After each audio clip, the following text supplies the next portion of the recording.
Bem-vindo ao meu novo estúdio, ou pelo menos a maior parte do meu novo estúdio. Ainda estou trabalhando para decorá-lo completamente e tudo mais. Há alguns problemas para resolver. Sim, eu sei que a camisa que estou usando é da mesma cor da parede. Encomendei a tinta e a camisa ao mesmo tempo. Não sei o que eu estava pensando. Na verdade, este não é um novo estúdio. É o mesmo estúdio. Você está apenas olhando em uma direção diferente aqui. Veja, você costumava olhar aqui para esta parede de cimento com a qual eu não conseguia fazer muita coisa. E agora você está olhando aqui para esta parede de drywall com a qual eu posso fazer coisas, como pintá-la ou pendurar coisas nela, ou fazer com que pareça boa de alguma forma. Então ainda não está do jeito que eu quero. Só me senti estranho por não estar fazendo nada. Então olhei ao redor do meu quarto e peguei algo. Foi isso que eu peguei. E eu pensei, vamos fazer um vídeo sobre som. Tenho certeza de que posso falar sobre som. Esta é uma entrada um tanto estranha no que era uma categoria de dispositivo pedestre. É um título de vídeo, e há toneladas deles que não são terrivelmente notáveis. Na verdade, tenho pensado em colecioná-los há algum tempo. Eu só não tinha certeza se essa era uma prioridade razoável para usar meu dinheiro e tempo, porque há tantas outras coisas que estou colecionando. Este, no entanto, alguém foi gentil o suficiente para me enviar, então eu o tenho agora. A prova da existência dessa coisa é, tipo, muito rara. Eu tenho um, há alguns no eBay, e é isso. Encontrei menções em algumas revistas antigas sobre essa coisa sendo lançada, mas é isso. Não consigo encontrar um manual, o que particularmente prejudica a minha capacidade de demonstrá-lo adequadamente para você. Então, ele está parado aqui há algum tempo. Mas eu pensei, bem, talvez se eu postar um vídeo sobre isso, alguém que tenha um manual entre em contato e me envie uma digitalização, por favor. Se você tiver um, envie-me um scan. Eu preciso saber como essa coisa funciona. O dispositivo é um titulador de vídeo MFJ 1480B. E um titulador é uma coisa que você usa para adicionar texto, você sabe, cartões de título, ao vídeo na era anterior aos editores não lineares, como o que estou usando agora, Adobe Premiere, para editar este vídeo. Se eu quiser colocar texto sobre o vídeo no Premiere, eu simplesmente entro, deslizo até onde quero editar e digito o texto que quero, e pronto. Mas ninguém no mercado de consumo tinha isso até, tipo, meados dos anos 90, na maior parte. Certamente ninguém fora do auge absoluto da indústria de vídeo tinha um em 1987, que foi quando essa coisa foi lançada. Isso é uma coisa estranha de se ver dessa empresa em particular, porque a NFJ era e é uma fabricante de equipamentos de rádio amador. Então o que eles estão fazendo no mercado de efeitos de vídeo é meio difícil de dizer.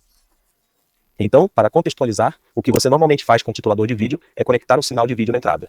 E então você digita os títulos que quiser e ele os salva na memória. Então você conecta a saída em um videocassete ou ocasionalmente em um amplificador de transmissão. Se você estiver trabalhando em tipo televisão a cabo de acesso público ou algo assim. E enquanto o vídeo está sendo reproduzido ou enquanto você está transmitindo, você pressiona os botões apropriados no titulador para abrir seus títulos salvos. E eles são sobrepostos e misturados com o sinal. Tudo isso tem que ser feito em tempo real. E é por isso que você tem os recursos de memória onde você pode salvar vários títulos. Porque digitar isso na hora seria obviamente impossível. Embora ocasionalmente, se você assistir a vídeos antigos, particularmente os de orçamento muito baixo, você verá o texto sendo inserido uma letra de cada vez. E é alguém bicando em um dispositivo como este, provavelmente não muito parecido com isso. No entanto, veja, essa era uma categoria de produtos muito prolífica. Agora, a maioria dos que consegui encontrar no eBay e outros são dos anos 90. Nos anos 80, parece que eles eram principalmente embutidos em câmeras. Então, na verdade, tem algumas câmeras de meados ao final dos anos 80 que têm tituladores embutidos. Com essas, o caso de uso era provavelmente, você sabe, você está gravando um vídeo no seu casamento e aperta o botão para sobrepor nosso casamento sobre ele. Ou tipo, te amo, bem. As pessoas achavam que isso era um truque bem radical nos anos 80 e 90. E toneladas de filmagens de vídeo deixadas em, você sabe, fitas de vídeo caseiras têm títulos sobrepor. Então chegamos a meados no final dos anos 90 e as pessoas começaram a fazer isso em seus computadores. E agora, é claro, tudo é feito em, você sabe, iPhones agora. A maioria das que vejo são, como eu disse, dos anos 90. E elas também parecem turbo baratas. Tipo, eles parecem ter custado, sabe, não mais do que 100 novos. Eles são apenas chassis de plástico básicos. Eles têm borracha, sabe, teclado chiclete, coisas realmente baratas. E com base na saída que consegui encontrar da maioria dos que pesquisei, eles não produziram gráficos que parecessem tão impressionantes. Havia algum tipo de gama média para pessoas que estavam fazendo coisas profissionais de baixo nível, como você sabe, vídeos de casamento e vídeos de treinamento corporativo e esse tipo de coisa. Então, quando você chega ao topo do mercado, você está falando sobre equipamento de transmissão, onde ele para de ser chamado de titulador e começa a ser chamado de gerador de caractere. E esses são usados, por exemplo, com produções de notícias ao vivo. É assim que eles sobrepõem, você sabe, o nome do âncora sobre o âncora quando eles estão falando. E se você assistir a notícias de meados ao final dos anos 80, você frequentemente verá textos realmente pichelados, realmente grossos, que, aos nossos olhos, parecem primitivos. Mas, na época, a máquina que gerava esse vídeo era incrivelmente cara. Eu tenho alguns outros tituladores que são integrados às câmeras que eu tenho. Na verdade, um que eu usarei neste vídeo para fornecer uma entrada de vídeo para este dispositivo. Mas eu não vou mostrar suas capacidades, porque não é sobre isso. É sobre isso. Eu também tenho um chamado Panasonic WWDKB50, mas na verdade é um dispositivo adicional para meu mixer de vídeo WWMX50, que é outro dispositivo muito legal da Panasonic, que infelizmente levaria tipo 2 horas para demonstrar. Então, ainda não descobri como colocá-lo em vídeo. Além disso, esse titulador é uma porcaria e não merece nossa atenção. Eu acho que esse também deve ser uma porcaria. Eu simplesmente não consigo entender tudo o que ele faz. Então não tenho certeza se ele é uma porcaria. Então vou apenas contar o que sei sobre ele. A primeira coisa que direi é que ele é construído como uma casa de tijolos em comparação com todos os outros Tillers que já vi. Quer dizer, este é de aço com revestimento em pó, o que, você sabe, está de acordo com a qualidade de construção padrão da NFJ. Mas é bem louco para um titulador de vídeo. Como eu disse, todos os que vi foram feitos de plástico moldado por injeção. Eles também tinham praticamente todos aqueles teclados chiclete de borracha horríveis que tudo costumava ter nos anos 80. Mas este aqui tem um teclado que está no mesmo nível de um Applebee. Quer dizer, ele tem capas de plástico para teclas e tem um curso muito positivo. Quer dizer, eu não gostaria de substituir o teclado do meu PC por ele, mas é de longe o melhor teclado de título que já vi. Agora, nas poucas entradas de revista que encontrei sobre essa coisa, é descrito como sendo de custo muito baixo. Mas por $600, isso não parece baixo custo para mim, especialmente em 1980, $100. Parece-me que para os consumidores naquela época, esse teria sido um preço absurdo. Então, eu me pergunto se eles estão comparando isso com o tipo de equipamento de médio porte que estaria disponível na época, ou se eles estão dizendo que era apenas baixo custo comparado a tudo. Talvez se você quisesse um título de vídeo em 1987, ele custasse esse preço. Quer dizer, eu não sei. Agora, se invertermos isso aqui... Então, como eu disse, isso é construído mais ou menos como você esperaria de um equipamento de rádio amador. Você tem um interruptor de energia grande, robusto e robusto, uma entrada de energia grande, robusta e robusta. Você tem esses reguladores de voltagem grandes e gordos aqui. E a propósito, eles são de 12 e 5 volts, e são classificados para cerca de 3 amperes cada. Então, é claro, você tem sua entrada de vídeo, sua saída de vídeo. Você tem sua saída de áudio, o que é interessante. Eu explicarei isso em um segundo. Então você tem um conector E a J. E se você não sabe o que é isso, por favor, tire meia hora e assista ao meu vídeo sobre a história do vídeo doméstico. Eu trabalhei muito nisso. E então você saberá o que é AI. De qualquer forma, é por isso que as saídas de áudio aqui, porque embora essa coisa não mexa com áudio nessa época, as filmadoras de consumo não tinham saídas de áudio e vídeo separadas. Na maioria das vezes, isso estava apenas começando a se tornar uma coisa. Então você tinha que conectar com esse grande conector de anteparo AID que tinha energia, vídeo e áudio. Então, se eles não fornecessem as entradas de áudio na parte de trás para atuar como uma caixa de breakout, você não conseguiria obter o áudio da sua câmera. Agora, se voltarmos a essa entrada de energia por um segundo, isso é divertido. Começando, tipo, no final dos anos 80, início dos anos 90, você poderia começar a prever que tipo de energia qualquer tipo de dispositivo de consumo iria consumir. Não era 100%, mas quase tudo consome 5 volts, 9 volts, 12 volts, CC geralmente centro positivo. Mas não aposte nisso. Mas quando você volta para o início, ou meados dos anos 80, as coisas começam a ficar estranhas porque você obtém fontes de alimentação de voltagens muito estranhas, como esse cara aqui, que não é apenas 14 volts, mas também é K e tem derivação central.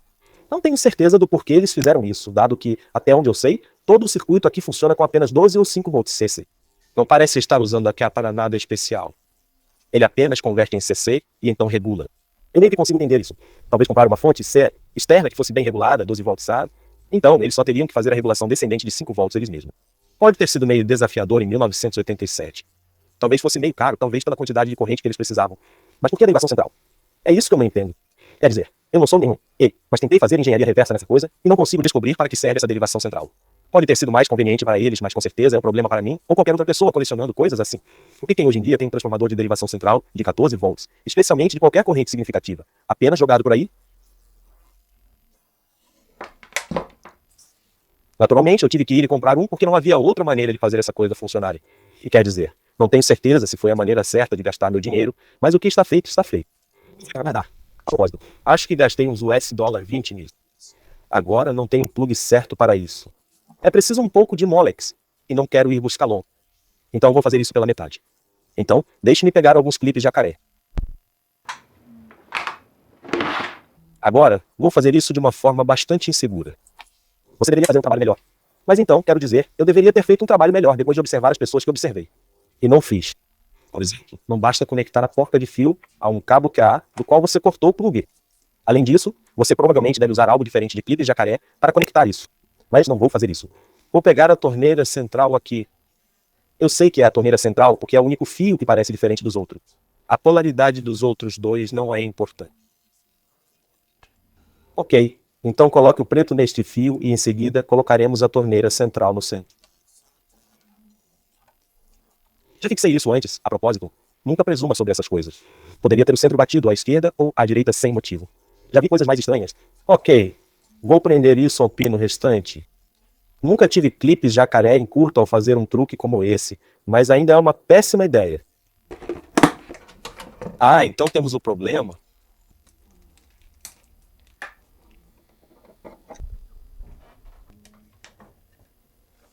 Está tudo no lugar. Vamos conectar isso e ver se faz boom. Pode fazer boom. É possível. Ok, está conectado. Nada de boom até agora. Não estou levando choque dos parafusos. Aqui vamos nós. Isso é bom. Isso é um bom sinal. Então aqui está a nossa câmera de teste. Esta é uma câmera CCD Hitachi. Uma muito antiga também. Uma câmera bacana. Gostaria de fazer um vídeo sobre ela um dia. Fiquei impressionado com a percepção repentina e assustadora de que não tem uma tela de pré-visualização para mim. Mas estou gravando este vídeo, então vou sobrepô-lo na pós-produção. Tudo bem, então estamos animados aqui e temos esta tela de saudação fofa. Tipo, ColecoVision desta coisa. Sinceramente, imagino se isso tem um processador de vídeo Texas Instruments de prateleira, como se estivéssemos entrando nos consoles de jogos dos anos 80. Não me surpreenderia. Vamos abrir mais tarde e descobrirei. Mas de qualquer forma, uma coisa que realmente gosto sobre isso logo de cara é que ele diz VET Video Effects Titler Operating System 3, o que diz todo tipo de coisa sobre suas noções e ambições para este produto. Sabe, não é só o firmware, não é só bem-vindo ao Video Effects Titler. É reconhecer que este é um computador porque ele é mesmo. Na verdade, havia computadores domésticos que podiam ser usados bem como Titler. Então pode-se argumentar que essa coisa é basicamente um computador doméstico de 8 bits. Pressionaríamos uma tecla para a página 1. Agora você verá que ainda não temos uma imagem. Agora, isso é mais provável porque preciso definir essa coisa para a entrada de câmera. Não, está definido para a entrada de câmera. Por que não temos uma imagem? Ah, isso mesmo. Aí está. Padrão, ele coloca você no modo de composição até que você pressione este botão que diz modo ST, presumivelmente modo externo. Então, se começarmos aqui, podemos simplesmente... É muito difícil digitar nesses teclados antigos. E não está claro quanto disso é porque o computador não está acompanhando, e quanto disso é porque o teclado é simplesmente terrível. Então, se eu tentar digitar uma frase simples, você pode ver que, bem, não obteve muito disso. Se diminuirmos o ritmo, é muito melhor.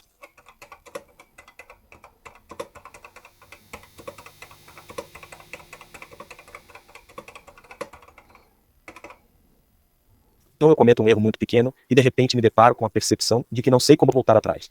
Para voltar, tenho que pressionar a tecla de seta esquerda e direita, que também estava ativa. É o 64 ou o Robin, não consigo lembrar. Talvez os dois. Você pressiona a tecla para voltar e pressiona Shift e a tecla para avançar. E o mesmo vale para cima e para baixo. Ainda não tínhamos decidido, como o IBM Model M, como o teclado padrão para computadores. Então esse tipo de absurdo ainda é bastante comum. Então você pode ver que, apesar de ter um teclado estilo máquina de escrever, isso ainda seria irritante para qualquer um com sérias habilidades de digitação. Quero dizer, neste ponto, ainda não tínhamos decidido que o IBM modelo F ou MH eram os padrões para teclados de computador que durariam décadas ou séculos. Então, neste momento, digitar em um teclado em qualquer computador de 8 bits era apenas um jogo de dados de qualquer maneira. Tendo inserido nossa frase de teste, se apenas pressionarmos o modo ST, ele agora a sobrepõe sobre a imagem. Lá. Ok, vamos definir isso em algum lugar. Então agora podemos continuar digitando se quisermos.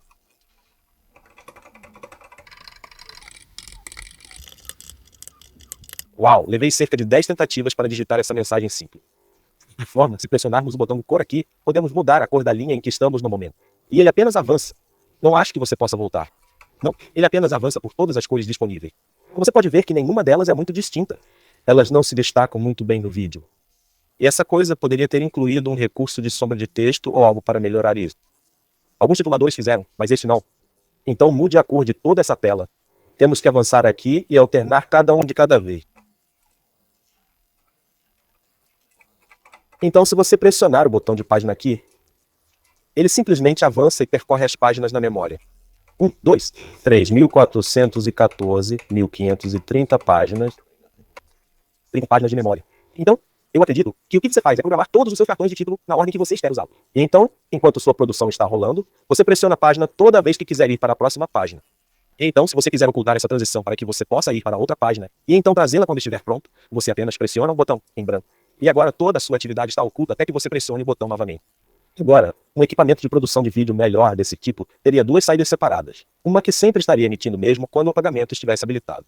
Então você poderia ver o que estava fazendo e fazer a edição mesmo enquanto a produção está acontecendo.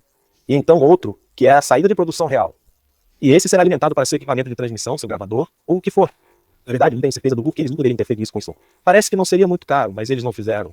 Outra coisa que você pode fazer é pressionar Shift Border, e isso tornará o fundo apenas uma cor fosca. Então você pode alternar por toda a paleta de cores. Mas isso não é salvo por página, o que o torna meio inútil, se você me perguntar. Então, se eu pressionar Page, ele simplesmente fica assim, e não há uma maneira fácil de se livrar dele. Se você deixar em branco, ele apenas deixa o texto em branco, mas deixa a cor de fundo. Você tem que voltar todo o caminho para limpar novamente. Mas a questão é que acho que estamos entrando em coisas que você não deveria necessariamente fazer aqui. Que há alguns recursos aqui que sugerem fortemente que isso foi feito para ser controlado por um computador. Pois é, se eu pressionar o botão de J para objeto, presumivelmente ele coloca essa seta na tela. Mas não há nada que eu possa fazer com ele além de movê-lo. E eu acho que talvez fosse só para isso, era só para colocar essa seta lá em cima. Mas então ele diria seta. Eu acho que isso é para exibir um gráfico de bitmap que você carregou pela porta. Serial. Porque isso tem uma porta serial, ou pelo menos é capaz disso. Há uma porta de interface na lateral aqui que eu mostrarei mais tarde, na qual você pode conectar uma interface RS-232. E eu suspeito que você pode carregar suas próprias imagens para a memória dessa coisa. De qualquer forma, essa é a extensão dos recursos que eu realmente entendo dessa coisa. Porque o resto são cifras completas para mim. Eu tentei todos os tipos de combinações de teclas para tentar fazer essa coisa, fazer outros truques. Tenho certeza de que tem muitos outros recursos. Mas sem o manual, eu estou meio perdido. Por exemplo, há este botão de cursor aqui que muda o cursor de um sublinhado normal para esta coisa estranha. Quase uma cruz. E então você pressiona novamente, o cursor desaparece. Obviamente, o estado desaparecido é para sua produção real. Então você não tem um cursor na tela nele. Mas não tem ideia do que o intermediário faz sem o manual. Há também estes 3 botões aqui rotulados A, B e C e não tem ideia do que eles fazem. Eles devem ser como programas armazenados, como macros, ou talvez sejam feitos para serem usados com outras teclas e algum tipo de combinação. Mas eu tentei tudo o que posso imaginar e a única coisa que consigo fazer é quando pressiono A, ele coloca uma única aba. E é só isso que ele faz. Ele não coloca mais abas, então não é apenas uma tecla de tabulação. Não sei o que pensar. Então é isso. É tudo o que sei como fazer. Como eu disse, se você tiver um manual, eu adoraria tê-lo, porque tenho uma forte sensação de que ele é capaz de muitos outros truques. Ele é extremamente superconstruído para ser tão simples e idiota quanto parece ser. Você pode até conseguir coisas para ele, como fontes extras e outros tipos de hardware de expansão. Então parece incrivelmente ambicioso. Não acredito que isso é tudo o que ele pode fazer. Então, com tudo isso dito, a única coisa que me resta para mostrar é o interior, porque tenho certeza de que você está curioso para saber como é. Então vou em frente e tirarei tudo isso do caminho e mostrarei a você. Realmente adoro desconectar aquele transformador descoberto. Eu me sinto muito mais seguro. Oh, está quente. Ou está quentinho. Não gosta disso?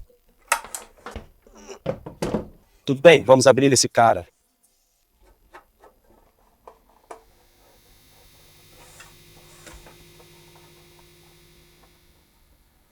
Ok, acho que são todos os parafusos. O teclado é preso por este cabo de fita que vai para um soquete de P. Eu apenas balanço suavemente para fora de lá. Esse tipo de abordagem horrível de conectar coisas em placas era meio comum nos anos 80. Acho que o Applebee fez um monte disso antes que alguém descobrisse que a Molex fazia outros conectores. Agora o teclado, pelo que vale, é o que você chamaria de teclado mecânico. Sabe, há uma mola sob cada tecla, e posso ver contatos, pontos de solda sob cada local de tecla. Então acho que provavelmente tem o que chamaríamos de interruptores de tecla mecânico. Veja, na verdade, um teclado muito bem feito, considerando tudo, e não sei se é personalizado. Tudo bem, então nossa diretoria me deixou ir em frente e pegar minha câmera aqui. Tudo bem, então essa coisa é bem direta. Aqui temos um microprocessador Motorola 6809 de 8 bits. Esse é o coração da máquina. Ao lado dele, temos o que é obviamente um EEPROM, como um EEPROM apagável por UV, porque tem fita sobre a janela. Posso ver a janela através da fita? Então esse será seu firmware para a máquina. Na verdade, seria interessante desmontar isso, mas não sou esse nível de nerd. Talvez eu descarte isso em algum momento quando eu tiver um programador e dumper EEPROM. E eu colocarei online. Outra pessoa pode dar uma olhada. O chip aqui é uma palavra de 8.192 por 8 bits. Então eu acho que é um chip de RAM de 8 kbb, com certeza. E aqui embaixo temos um controlador de vídeo Texas Instruments TNS 9128. Ei, quem chamou? A coisa é basicamente como um ColecoVision. O resto disso é tudo apenas lógica de colagem, você sabe, chips de buffer ou algo assim. Quem se importa? Então, o princípio básico de operação, essa coisa é realmente simples. Você essencialmente tem um computador doméstico de 8 bits gerando texto. E então, ele é bloqueado por geração. Então, a saída do chip gerador de vídeo da Texas Instruments é bloqueada exatamente na mesma fase que o sinal de vídeo NSC que está passando por ele. Então, enquanto o sinal de entrada está varrendo a tela, o chip da Texas Instruments está varrendo a tela exatamente na mesma taxa. E não consegui encontrar uma folha de dados que explicasse isso, mas suspeito que o chip da Texas Instruments provavelmente seja capaz de fazer tudo isso sozinho. Esse era um desejo bastante comum naquela época. E não vejo mais nada nessa coisa que pareça ter a sofisticação para fazer esse bloqueio de geração sozinho. Então provavelmente é apenas um recurso integrado. Então é só uma questão de alternar entre os dois sinais em tempo real. Então, como a imagem de vídeo está sendo desenhada em qualquer lugar e o chip da Texas Instruments deve emitir um pixel, ele precisa enviar o sinal do chip. E sempre que deve ser transparente, ele tem que enviar o sinal original vindo da câmera. E isso pode ser tão simples quanto apenas um transistor na placa sendo acionado por um pino no chip. Isso apenas diz você, enquanto desenha até lá.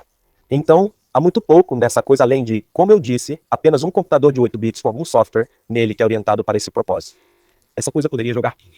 Poderia fazer qualquer coisa. Você só tem que substituir o código naquele EEPROM. E tenho certeza de que isso poderia ser o mesmo que qualquer outro computador de 8 bits dos anos 80. Na verdade, esse palpite é meio que apoiado pelo que mencionei antes. Há um conector de borda de cartão na lateral da placa aqui. E eu sei pelo eBay, porque algumas pessoas lá têm isso, que você pode obter uma interface RS-232, que se conecta lá, que presumivelmente permite que você acesse todos os recursos do dispositivo de um computador. Além disso, você aparentemente poderia obter um cartucho de fonte de substituição para ir lá. Então isso sugere que isso é como um barramento de uso geral, assim como você teria na parte traseira de um C64 ou qualquer outra coisa. A única coisa estranha sobre isso é que parece um recurso excessivamente luxuoso para um título de vídeo. Quer dizer, essa coisa parece querer ser um computador doméstico completo que está sendo transformado em um título de vídeo. Talvez isso fosse comum. Como eu disse, não encontrei muitos outros títulos de vídeo dessa época. Se você souber de algum que seja semelhante a este, me avise. Eu adoraria que provasse que estou errado, mas essa coisa parece meio singular. Infelizmente, ser singular não torna tudo tão interessante. Então, isso é tudo que tenho a dizer sobre o dispositivo em si. Mas isso ainda traz de volta a questão de por que a NFJ fez isso? Por que a empresa que fabrica coisas parecidas com estas, mas com seus sintonizadores de antena, medidores de CIAF ou baldes de tinta que contêm resistores enormes, nos quais seu rádio pode gritar para testá-los, fabrica essa coisa? Eles realmente não pareciam ter os dedos no vídeo. Pude perceber, este é o único produto de vídeo que já vi deles. Uma das teorias que tenho é que o mercado de equipamentos de vídeo estava crescendo tanto no final dos anos 80 que o NFJ simplesmente disse: "Ei, podemos conseguir uma fatia desta peça." Mas eu realmente não acho que seja isso. Acho que a razão pela qual uma empresa de equipamentos de rádio amador fez isso pode ser porque é para rádio amador. Cometi um grande erro em um dos meus vídeos mais populares, que é sobre o modulador RF do NES, onde eu disse que você não pode comprar um amplificador de televisão de consumo, porque eles simplesmente não são vendidos. Isso é falso. Eu tinha a impressão de que o único tipo de televisão que você poderia transmitir como radioamador era a TV de varredura lenta. Não sei por que não pesquisei isso, mas você também pode transmitir TV de varredura rápida, que, pelo que li, parece ser apenas televisão normal com radioamador normal. Você tem que transmitir sua chamada assine periodicamente para que você possa ser identificado, e esperaria que o mesmo se aplicasse à TV amadora, embora eu tenha tentado pesquisar e não consegui encontrar uma resposta. Mas para esse propósito, claro, com a capacidade dessa coisa, você pode colocar muito mais do que isso. Mas talvez as pessoas transmitam vídeo sem sinal de áudio com frequência e queiram apenas colocar texto na imagem para se comunicar. Não sei. Você me disse isso é uma coisa? Estou especulando. Eu realmente não sei a resposta. Se você já teve uma dessas coisas e sabe para que era usada e como, por favor, me avise nos comentários. Eu sou super curioso e tenho certeza que outras pessoas que estão assistindo isso também estão. De qualquer forma, obrigado por assistir. Deixe saber o que você acha da nova configuração. Eu sei que ainda não está pronto, mas agradeço qualquer tipo de contribuição sobre qualquer coisa que não seja a minha camisa. Se você gostou, eu agradeceria se você pudesse se inscrever para me informar que gosta do tipo de coisa que estou fazendo. Se você quiser ver mais coisas minhas, considere assinar meu Patreon, onde comecei a enviar material exclusivo para patronos pela primeira vez. Eu realmente nunca tive isso antes, mas todos pareciam interessados nisso, e estou conseguindo muito mais clientes do que esperava, então queria dar um pouco mais para as pessoas que estão me pagando para fazer isso, algo que ainda não faço no Nintendo. Portanto, há alguns vídeos lá que vou tentar aprimorar e obter mais conteúdo dos bastidores assim que puder. Há também um servidor Discord lá. Incursão muito estranha em um espaço social que eu realmente não faço, mas vou tentar e ver como é. Também quero agradecer pessoalmente a todas as pessoas que já estão nos meus níveis superiores do Patreon. Só tenho seus nomes de usuário no Patreon, mas são Andrew Gallant, Joshua Fintuber, a rede de resistores Emeron Exalt, Jordan Kaufman, Mike Guerreiro e eu só temos esses primeiros nomes. Lauren Vance, Jeffrey e Nicolon. Você sabe quem você é. Eu sei que não estou nem perto de ser grande em termos de YouTube, e isso não chega nem perto de largar o dinheiro do meu trabalho, mas esse não é o ponto. A questão é que estou surpreso que você tenha tanta fé em minhas habilidades, por isso estou muito grato a você e a todos por assistirem.